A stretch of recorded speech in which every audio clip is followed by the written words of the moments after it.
we are now in lesson 27-A. So, another set of oral reading. Okay, so let's start.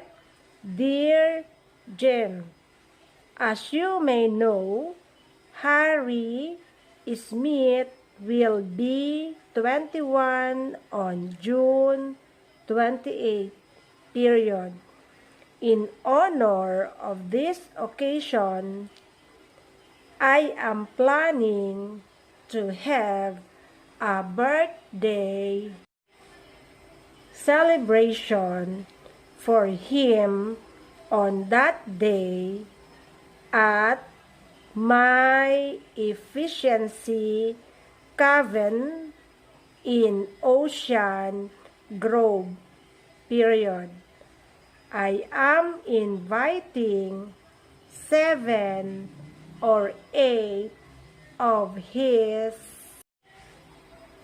college classmates to this celebration. Paragraph.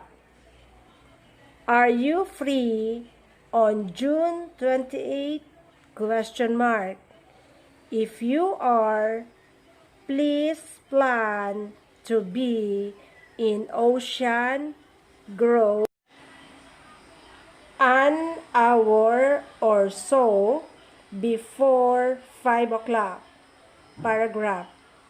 I sincerely hope, Jim, that we will see you on or before June 28, period.